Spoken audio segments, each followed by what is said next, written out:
apresentar dois de uma vez. Gente, é maravilhoso. Eu quero compartilhar um trecho da palavra de Deus com você, que está registrado no livro de 2 Crônicas, capítulo 5, do verso 1 ao verso 14.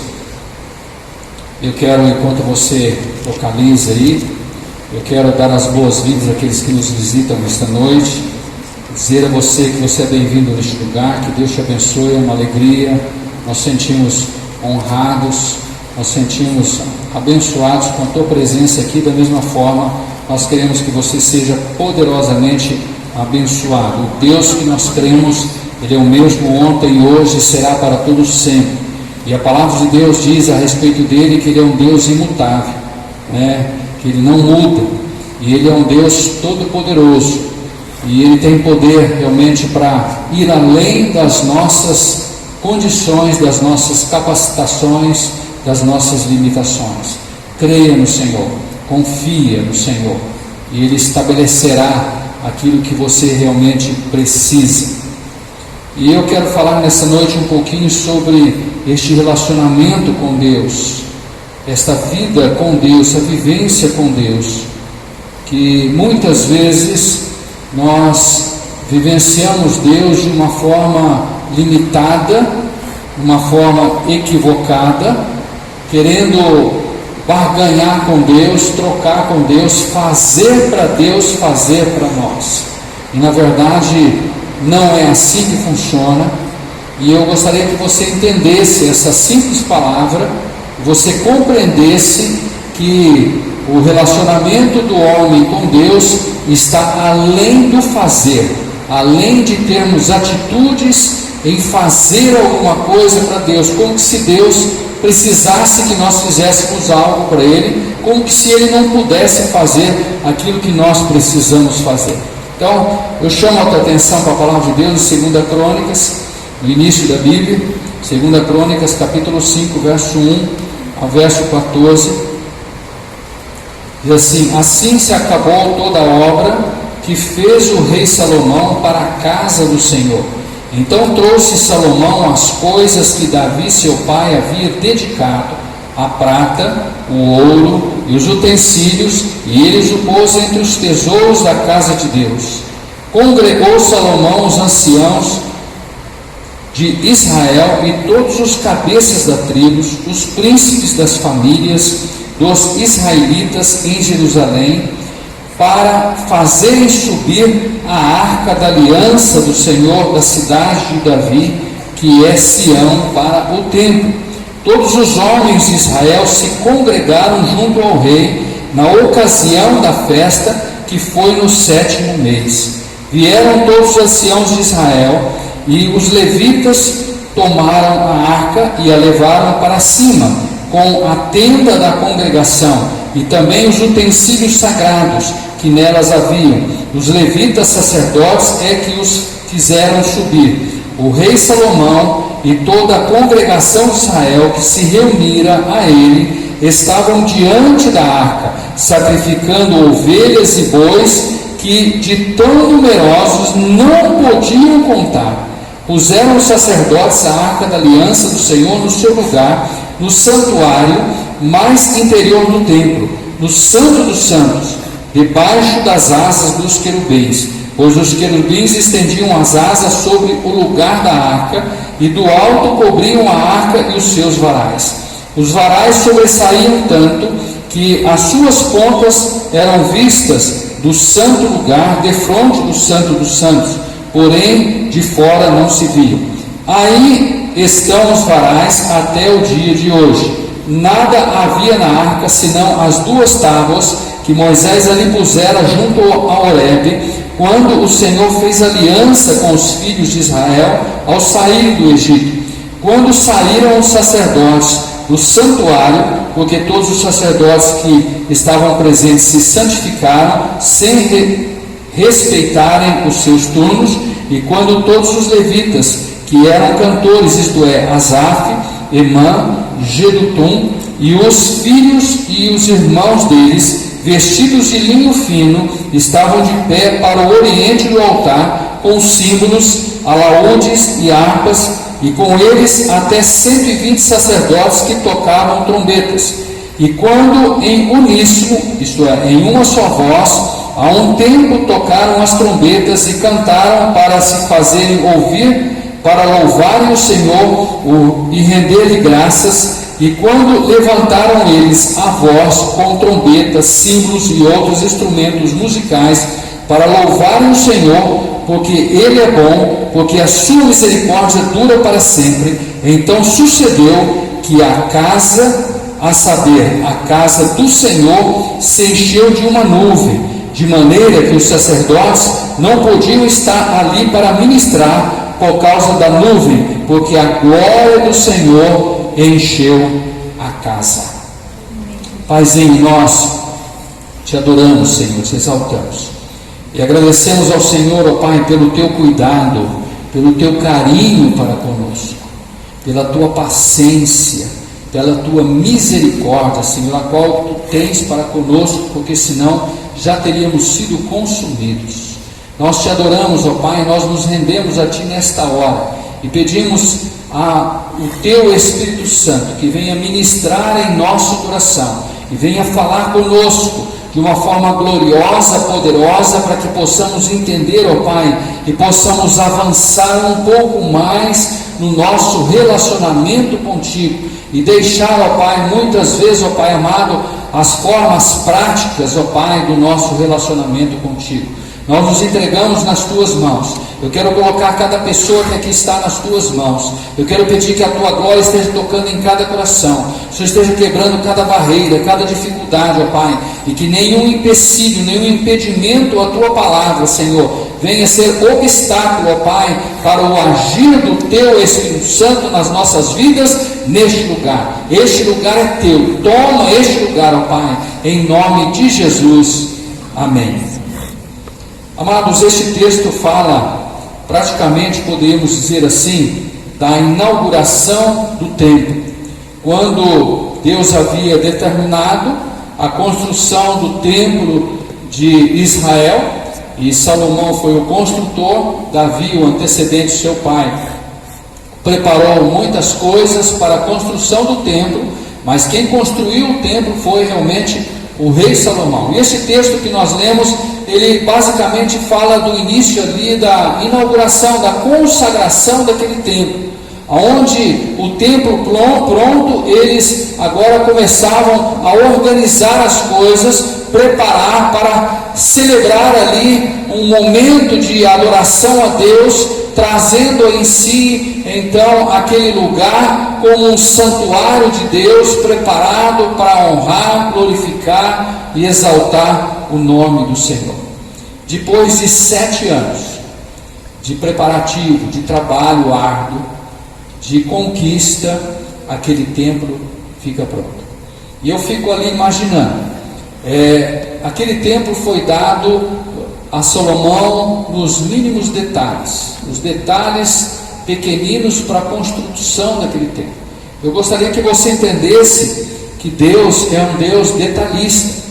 Deus não é um Deus vulgar, um Deus de qualquer jeito. Deus não gosta das coisas bagunçadas. Deus gosta das coisas organizadas. Então eu quero dizer para você, se você quer atrair a glória de Deus, você começa a organizar as coisas. Começa a organizar as coisas. Sapato na sapateira, roupa no guarda-roupa, tá? Cada coisa no seu devido lugar. Dinheiro na carteira, tá? Dinheiro não é no pé de meia não. Dinheiro na carteira, guardado no seu devido lugar. Deus ama organização. Deus não gosta de bagunça. E uma prova disso está na orientação de Deus na construção do templo.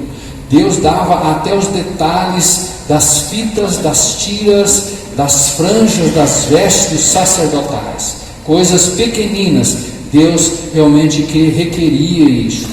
Enfim, isto criou uma expectativa no povo. O povo foi criando aquela expectativa na construção daquele templo. E eles eram motivados, a motivação que aquele povo tinha não era uma motivação espiritual, mas era uma motivação de esperança na promessa de Deus. O templo estava pronto, o templo para adoração a Deus estava pronto, o templo do tabernáculo havia se passado. Aquele momento era um momento transitório de Deus, histórico na nação de Israel. O tabernáculo, o que era o tabernáculo? O tabernáculo Deus deu para Moisés lá no deserto, depois Deus mudou esse tabernáculo, foi levantado outro tabernáculo, mas era um tabernáculo, era uma tenda que se desmontava, colocava nas carroças, colocava nos lombos e era levado para outro lugar, porque o povo de Israel, ele saiu do Egito como um povo nômade, em direção a uma terra prometida, mas essa viagem durou 40 anos, e o tabernáculo ia com eles, a arca da aliança era levada com eles, porque a arca da aliança representava a presença de Deus, mas agora o povo estava estabelecido em Israel, e aquele tabernáculo havia ficado para trás, aquele tempo de transição havia ficado para trás. Deus agora estava estabelecendo o seu povo em um determinado lugar.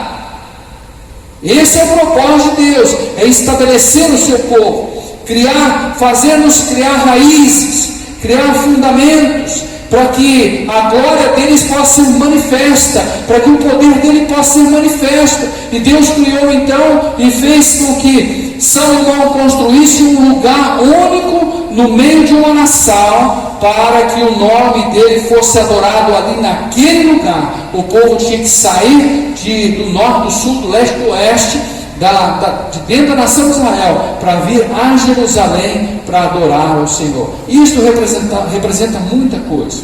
Representa muita coisa. Esse templo representa muita coisa. Mas o que esse templo traz para nosso conceito é a condição de unir o povo, de trazer o povo a um objetivo, a um propósito único, em um lugar determinado, para que a glória de Deus realmente se manifestasse ali. E na verdade, quando o povo fazia isso, ele tinha uma extrema alegria. É interessante que a data dessa inauguração, ela coincidiu com a festa dos tabernáculos. E a festa dos tabernáculos, ela trazia uma conotação assim, o povo relembrar que Deus cuidava deles. Mesmo eles em transição, o Senhor estava com eles enquanto eles peregrinavam no deserto, né? Então agora Deus estava na mesma data de comemorar a festa do tabernáculo. Deus estava mostrando para ele que não haveria mais transição, eles estavam estabelecidos, havia para eles uma casa, um lugar, uma terra que Deus havia reservado para eles. Eles estavam extremamente alegres com isso. Eu imagino a expectativa que existia no coração deles. Tudo havia sido feito dentro dos conformes de Deus, dentro da orientação de Deus, dentro daquilo que Deus havia determinado. Agora o templo estava pronto, agora eles começaram a mobiliar o templo. E a palavra de Deus diz que Salomão traz os utensílios de Davi, que Davi havia dado, o ouro, a prata, e começaram a colocar dentro do templo. E por fim trouxeram a arca da aliança, e a arca da aliança foi estabelecida ali no lugar dela, no Santo dos Santos, ali onde o sacerdote, uma vez por ano, entrava ali na presença de Deus para redimir o pecado do povo, para pedir perdão ao pecado do povo. E ali no propiciatório era espargido o sangue, feito um ritual ali, onde Deus estabelecia o perdão, Deus estabelecia a união, Deus estabelecia realmente o relacionamento com o seu povo. O povo precisava manter-se unido, o povo precisava manter-se junto ali, para que essa fé fosse realmente estabelecida, e Deus continuaria sendo o único Deus de Israel. Então tudo estava organizado, Salomão envia a elite da sociedade, ali, dos anciãos, ali, a buscar a arca, no maior zelo, no maior cuidado, no maior respeito, e providencia tudo ali. A palavra de Deus diz que a arca de Deus, ela mostra que a arca de Deus, ela simboliza a presença de Deus, e agora estava ali dentro do templo, aquele objeto precioso, que era levado em batalhas que faziam conquistar guerras, e faziam os inimigos tremer diante deles. Estava ali aquele objeto simbolizando a presença de Deus já estabelecido naquele lugar. E a palavra de Deus diz que os sacerdotes já haviam se santificado e agora eles adentram o ambiente para a consagração do templo. Mas algo sobrenatural acontece quando os levitas começam a cantar. O verso 13 e 14 que nós lemos, quando eles começam a cantar, tocando seus instrumentos, louvando a Deus em uníssono, isto é, louvando a Deus em uma só voz, em um só coração, em um só propósito, em um só objetivo, em uma só alegria. Quando eles começam a cantar, louvar e exaltar o nome do Senhor, pela bondade que Deus é, pela misericórdia que Deus é, por aquilo que o Senhor fez, por aquilo que o Senhor agiu na vida deles, e eles, eu creio que eles começaram a cantar, eles começaram a relembrar isso. E aquilo ali foi tomando eles de um gozo, de uma alegria tremenda. E aquela alegria traz um mover e uma manifestação de Deus. Assim como houve no tabernáculo, assim agora acontece no templo. A palavra de Deus diz que o templo foi coberto com uma nuvem, foi cheio de uma nuvem de fumaça. E a glória de Deus se estabeleceu ali, que eles não podiam mais permanecer ali, de tão forte que era a glória de Deus. Eu quero que você entenda isso. Aquele momento ali foi um momento único ali naquele lugar. Aquele momento ali, a Bíblia não diz quanto tempo durou este louvor, essa exaltação, para que houvesse essa manifestação da glória de Deus. Mas eu gostaria que você entendesse comigo a linha de raciocínio que eu quero deixar para você aqui. Quanto tempo Deus já havia prometido o templo? Quanto tempo Davi preparou material para este templo? Salomão vem, assume e começa a construir este templo. 7 anos de construção. 7 anos. Eles eram movidos pela esperança. Eles eram movidos pela alegria, pelo júbilo, pelo prazer. Mas não existia uma manifestação sobrenatural, espiritual de Deus que invadisse a alma e as emoções deles, que tomasse o coração deles. Mas de repente, em pouco tempo, comparando aos 7 anos, aos preparativos, em pouco tempo, com um louvor uníssono, com uma adoração em conjunto, a glória de Deus se manifesta. A glória de Deus é atraída. E o que eu quero que você entenda nesta noite, o que atrai a glória de Deus para a nossa vida, o que traz para nós essa manifestação sobrenatural que molda a vida do ser humano, que transforma a tristeza em júbilo, que transforma a mágoa, o ressentimento em gozo e prazer, que muda essa condição humana, essa condição precária de vida nossa, mesmo até diante de uma condição que nós mesmos dizemos, eu sou um cristão. Nós estamos falando aqui de um povo de Deus. Nós estamos falando aqui de um povo ignorante, não. Estamos falando aqui de um povo de Deus, um povo marcado pela história e pela convivência de um relacionamento com Deus. Um povo que experimentou, seus antepassados experimentaram no deserto, a viver de uma dependência total de Deus, depender do alimento de cada dia, né? Depender da saúde de todo momento, depender da cobertura de Deus e do cuidado de Deus no frio e no calor, depender da proteção de Deus contra os inimigos que eram os arqui-inimigos, muito mais fortes, muito mais possantes, muito mais capacitados e adestrados do que eles. Depender de Deus totalmente. Um povo que aprendeu a viver na dependência de Deus, mas um povo que vivenciava o suprimento da sua vida pela manifestação de Deus, mas um povo que não vivenciava a presença de Deus neles. Um povo que não vivenciava a presença de Deus tomando a vida deles. Sempre quando Deus se apresentava no arraial, era por algum motivo muito forte. E a apresentação de Deus trazia uma manifestação de Deus muitas vezes catastrófica. Certa vez, um povo se rebelou contra Moisés. Deus orientou, mandou separar aqueles que estavam do lado de Coré, que era o rebelde, e do lado de Moisés. E Moisés disse: se eu estou servindo a Deus, vocês não vão morrer de morte natural, vocês vão morrer de uma morte totalmente diferente, porque no costume a pessoa morre em sepulcro, né? E eles morreram sepultados antes de alcançar a morte, alcançaram a morte na sepultura. A terra se abriu e eles foram engolidos. Então o povo visualizava um Deus de relâmpagos, um Deus de trovões, um Deus de uma manifestação sobrenatural que gerava um temor a eles.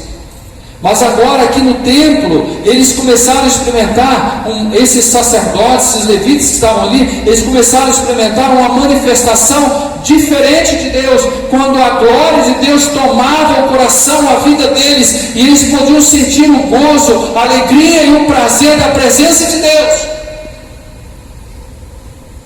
Mas o que levou eles a viver dessa forma? E o que leva a igreja hoje a viver dessa forma? Quantas vezes nós estamos servindo ao Senhor 10 anos, 20 anos, 30 anos, e achamos que o que fazemos para Deus, Deus tem a obrigação de retribuir em bênção para nós. E não é assim que funciona, irmãos. Não é assim. Muitas vezes nós temos agido desta forma, fazendo para receber uma recompensa, como se Deus, desculpa a expressão, fosse um picareta, fosse um agiota. Deus não é isso. A palavra de Deus diz que Ele é Pai de amor, de misericórdia, e Ele abençoa aqueles que o buscam, Ele abençoa aqueles que o procuram, e a palavra de Deus diz que aqueles que o procuram o encontram, aqueles que o buscam acham. E muitas vezes o que acontece é que as pessoas têm buscado a Deus por uma satisfação física, por uma satisfação emocional, por uma satisfação material, mas nem sempre por uma satisfação espiritual. E nós precisamos aprender com esta palavra que nós precisamos gerar, se podemos dizer assim, um motivo de Deus nos encher com a sua glória, nos saciar com a sua presença. Nós temos, na verdade, nós vivemos com sede disso, nós vivemos com fome disso. Mas muitas vezes as amarguras e as tristezas da vida, ela toma espaço aonde a alegria e o prazer nosso na presença de Deus deveria tomar. Muitas vezes nós chegamos na presença de Deus para reclamar, para murmurar, para questionar Deus, para abrir o nosso coração e derramar a amargura. É ruim isso? Não. Mas então faça isso diante de Deus, mas não viva isso o teu cotidiano. Faça isso diante de Deus. Se é preciso, tem muita cana aí, muito canavial aí. Fica no meio de um canavial desse e grita lá com toda a tua alma e diz para Deus tudo o que você sente a respeito dele, até da tua incredulidade. Diga isso para Ele. Não sei como é que você vai sair de lá. Deus ajude que não pegue fogo nesse canavial e ache você lá no meio. Mas diga para Ele. A palavra de Deus é assim, que é um coração sincero que Deus se agrada. Não adianta eu ficar dizendo glória a Deus e aleluia e arrastando amarguras no meu coração. Não adianta. Porque o que Deus vê não é aquilo que eu falo, mas é aquilo que existe dentro de mim. Eu tenho que expressar exatamente aquilo que eu sinto. Esse povo, ele viveu 7 anos, vamos dizer assim, vamos fechar nisso para a gente entender, 7 anos construindo aquele templo. Mas em pouco momento, quando eles chegaram lá dentro, e eles abriram o coração para Deus, e eles colocaram a alegria que existia dentro dele para fora, aquele lugar foi tomado pela glória de Deus. Isaías capítulo 6, Isaías tem uma experiência com Deus mais ou menos assim, mais ou menos dessa forma. Quando ele vê o resplendor de Deus e a glória de Deus, e aquele templo se encheu de fumaça, e ele foi purificado, ele foi restaurado, e aquele homem incapaz, aquele homem infrutífero, aquele homem que não tinha condições de nada, levantou-se dali como um profeta de Deus, para fazer a obra de Deus, e fazer aquilo que Deus realmente queria. Por quê? Porque o Senhor o restaurou. Talvez nós tenhamos feito muito para Deus, com bons religiosos. É o que a religião ensina. A religião ensina fazer para Deus. Fazer para Deus. É o que o Velho Testamento ensinava. Você obedecer e Deus te abençoa. Você obedece, Deus te abençoa. Você obedece, Deus te abençoa. Então precisa mais obedecer, pastor? Sim, precisa. Mas precisa ir além da obediência. O apóstolo fala assim que a letra mata, mas o Espírito vivifica. O Velho Testamento, a letra, a lei, ela mata. Ela condena o homem. Mas o Espírito traz vida, através de Jesus Cristo, nosso Senhor e o nosso Salvador, porque não existe outro meio, não existe outra forma, não existe outra maneira de chegarmos a Deus, de conquistarmos os propósitos, os planos, os projetos, a vontade de Deus para a nossa vida futura e aqui neste mundo também. É somente através de Jesus Cristo. Talvez nós tenhamos feito muito para Deus, mas temos sido quase nada para Ele. Nós temos que deixar de fazer mais e ser mais. Na verdade, a minha atitude de fazer para Deus precisa ser uma consequência daquilo que eu sou em Deus. Se eu sou um servo de Deus, servo faz o quê? Obedece, né? Mas muitas vezes eu quero obedecer sem ser servo. Eu vou viver pisando na bola, escorregando, trocando Jesus por um namorado, trocando Jesus por uma namorada, trocando Jesus por um trabalho, trocando Jesus por alguém, trocando Jesus por uma coisa, trocando Jesus pelo ressentimento, trocando Jesus pelas mágoas, trocando Jesus pelas amarguras, chutando o balde, como muitas vezes as pessoas dizem por aí. Imagine chutar o balde com Deus, é triste, né? Vai virar de boca para baixo mesmo. Filipenses capítulo 4, versículo 4 diz assim, Paulo diz assim: regozijai-vos sempre no Senhor. Outra vez digo, regozijai-vos. 1 Tessalonicenses 5,16, Paulo repete esse texto, fala assim: regozijai-vos sempre. O que é regozijar? É viver a alegria, é viver o gozo. O que muitas vezes nós vamos fazer aqui domingo à noite nesse tempo? Pergunta para você: o que eu venho fazer aqui? Né? O que eu venho fazer aqui? Eu venho aqui cumprir um compromisso, eu venho aqui porque eu tenho que tocar, eu venho aqui porque eu tenho que cantar, eu venho aqui porque eu tenho que pregar, ou eu venho aqui porque eu tenho que ouvir, eu venho aqui porque se eu não for no domingo na igreja, Deus não vai abençoar na minha semana. O que eu venho fazer aqui? A palavra de Deus diz que quando os levitas, os sacerdotes reuniram no templo para consagrar o templo, eles começaram a louvar ao Senhor. Eles não foram lá fazer nada a não ser louvar ao Senhor. E eles não tinham, saiba você que lá no templo de Salomão, no templo de Deus, não existia auditório. O povo ficava para fora, no ato. O povo não entrava no templo.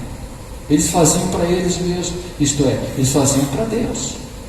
Eles faziam para Deus. Então é isso que nós precisamos aprender a fazer dentro do nosso quarto, é isso que nós precisamos fazer dentro do nosso banheiro, quando nós estamos sozinhos, quando nós estamos ali na internet, é o que nós precisamos fazer: adorar a Deus, exaltar o nome do Senhor, ter alegria, ter prazer na presença do Senhor, porque aí nós vamos atrair a glória do Senhor. Aí você vai ver a coisa pegar fogo, você vai ver encher o lugar de fumaça, você vai ver a manifestação da glória de Deus, você vai ver a alegria transbordar no teu coração, o gozo transbordar no teu coração, você vai levantar no outro dia animado, você vai levantar outro dia disposto. Não vai ser uma segunda-feira braba, não. Vai ser uma segunda-feira de poder, de autoridade do Senhor na tua vida. Por quê? Porque você atrai a glória de Deus. Irmãos, ninguém gosta de viver ou conviver com gente ranzinza. Você sabe o que é ranzinza, né? Mal-humorado. Alguém gosta? Alguém gosta aqui? Vamos ver, alguém gosta de viver com alguém mal-humorado? Pois é, por que o Espírito Santo tem que gostar? Por que ele tem que gostar? Por que ele tem que gostar e se adaptar com as minhas reclamações? Agora, quem gosta de viver com pessoa alegre? Nossa, pessoa alegre põe para cima. Meu Deus, eu levanto lá assim meio acabrunhadão, hoje mais eu levanto e pulo da cama naquela alegria dela, ela já me contagia, quando eu ver eu já estou também barato, né? Ela não está acreditando no que eu estou falando. Mas a alegria contagia, a amargura contamina, a angústia contamina, A murmuração contamina, mas a alegria contagia. E a palavra de Deus diz que a alegria no Senhor é força. Força. E se nós não formos fortes, nós não venceremos. Mas como nós vamos viver em alegria em meio a circunstâncias de tristeza? Aí que está a diferença. É aí que está a diferença. Aí que Jesus faz a diferença na tua vida. Aí que o Espírito Santo vai fazer a diferença na tua vida. Ah, mas eu não vivo assim, então é melhor você rever a tua situação, meu irmão. Porque Deus não é amargura, o Espírito Santo não é tristeza, Jesus Cristo não é angústia. Quando ele subiu lá em cima da cruz do Calvário, ele olhou para aqueles que o crucificaram e disse: Pai, perdoa-lhes, porque eles não sabem o que fazem. E eu imagino que uma pessoa, para dizer isso numa circunstância daquela, ele não podia estar amargurado. Ele estava sentindo o peso do pecado sobre os seus ombros, mas ele não estava amargurado, ele estava preocupado, que a preocupação dele sempre foi essa. Quando Judas vai beijar, diz: amigo, o que tenho eu contigo? Chama Judas de amigo, preocupado com ele. Quando ele é crucificado, ele diz: Pai, perdoa, porque eles não sabem o que faz. Estava preocupado com eles, estava preocupado com a salvação daqueles que estavam crucificando. Ele não existia amargura no coração dele. Se Jesus vive na tua vida e habita na tua vida, a tua vida não pode ser uma vida amargurada. Não pode ser uma vida amargurada. Passamos por lutas, passamos por dificuldades, mas é o Senhor que nos sustenta e nos faz vencer por todas as dificuldades, todas as barreiras. Esse regozijo e alegria espontânea nos atrairá, é que atrairá o mover de Deus. As manifestações de Deus acontecem com muita alegria e júbilo. Como você acha que vai acontecer quando o Senhor Jesus descer nas nuvens para chamar a tua igreja? Vai dizer assim: igreja, ei, parece eu quando vou bater no quarto de alguém que está dormindo. Eu bato com tanta delicadeza com medo de acordar. Eu tenho dificuldade com isso. Lá em 1 Tessalonicenses capítulo 4, versos 16 e 17, Paulo escreve assim: porque o mesmo Senhor descerá do céu com alarido e com voz de arcanjo e com trombeta de Deus. Vai estarrecer a terra. Esse alarido vai levantar aqueles que morreram em Cristo e estão sepultados há mais de milênios. Imagine que estardalhaço que não vai ser. As coisas de Deus, elas não são camufladas, não são de tristeza, mas são de júbilo. E Paulo continua dizendo assim: e os que morreram em Cristo ressuscitarão primeiro, depois nós, os que ficarmos vivos, seremos arrebatados, transformados juntamente com eles nas nuvens, no abrir e fechar de olhos, e encontraremos juntos com Cristo na glória. Você vai estar lá? Você vai escutar esse barulho de trombeta, de alarido aí, amém? Pois é. Então é melhor começar a fazer logo, né? Começar a treinar isso. Começar a treinar para você não se sentir perturbado e fazer que nem aquele dorminhoco, botar o travesseiro na cabeça e falar assim: ah, está me perturbando, deixa eu continuar dormindo. As coisas de Deus são em alegria e gozo. Colossenses capítulo 2, verso 13 e 15, assim: e quando vós estáveis mortos no pecado, e na incircuncisão da vossa carne, vos vivificou juntamente com ele, perdoando-vos todas as ofensas, havendo riscado a cédula que era contra nós nas suas ordenanças, a qual de alguma maneira nos era contrária, e os tirou do meio de nós, cravando na cruz, e despojando os principados e potestades, e expôs publicamente, e deles triunfou em si. Com este texto eu quero dizer para você: existe motivo para você celebrar? Existe motivo ou não existe? Amém. Amém, irmãos? Amém. Não está me convencendo. Eu vou repetir esse texto. Qual seria o motivo para nós celebrarmos a glória de Deus? Colossenses, Paulo escreve assim: e quando vós estáveis mortos no pecado. Quem aqui é salvo por Jesus? Amém. Quem te salvou? Jesus. Você mereceu? Pois é, comece a pensar nisso tudo. Você merece isso? Também não. Veja bem: e vos vivificou juntamente com ele, perdoando todas as vossas ofensas.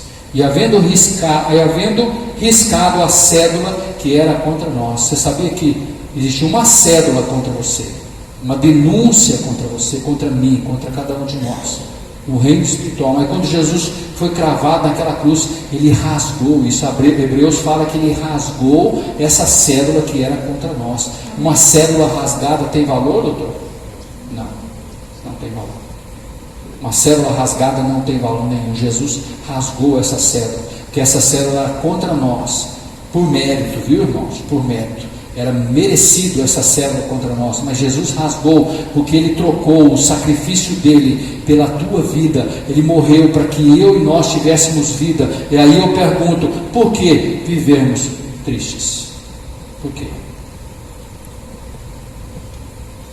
Será que esse Deus, esse Cristo que nos deu a vida por nós, e nos deu a vida restaurada nele, porventura vai deixar a gente padecer essas migalhas que existem por ele, que às vezes nós mesquinhamos nesta vida?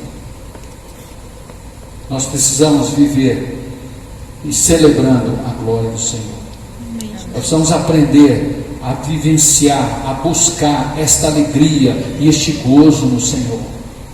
Precisamos aprender a usar a nossa boca para profetizar as bênçãos de Deus na nossa vida. Muitas vezes as pessoas vivem em uma situação decadente porque tem prazer de dizer para os outros que são decadentes. Eu tinha uma avó, eu nunca vi aquela avó dizer que estava bem. Ô vó, como é que você está? Ah, eu estou com uma dor aqui, não está bem. Chega para a vó, como é que você está? Ah, eu estou com uma dor aqui, não estou bem. Sempre ela tinha uma dor, sempre ela tinha uma dificuldade, e sempre eram dores. Eu nunca ouvi ela dizer assim, hoje eu estou bem. Nós precisamos aprender isso, amados.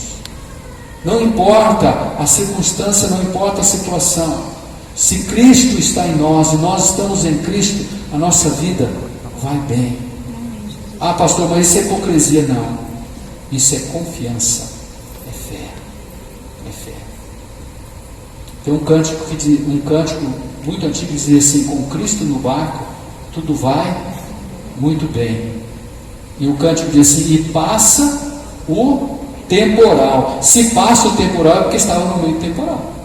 Aí eu pergunto, como um barco pode ir bem se está no meio do temporal? Quando Cristo está nele, não importa o que aconteça. Eu costumo dizer que o barco que Cristo está, ele não está furado. Pode até entrar um respingo de água pelo temporal, mas ele não é barco furado. O barco de Jesus não é um barco furado. Vale a pena. Vale a pena. E nós precisamos realmente viver esta alegria. Temos motivos suficientes para celebrarmos a glória de Deus. E isto é o que atrairá a glória de Deus. Se você quer atrair a glória de Deus, viva celebrando isso, alegrando isso na tua vida. Amém? Amém. Que Deus te abençoe. Que o Senhor te fortaleça. E que você viva celebrando a glória de Deus a cada dia e a cada momento na sua vida. E Deus vai te dar mais motivos ainda para você celebrar a sua glória. Curva sua cabeça, feche seus olhos.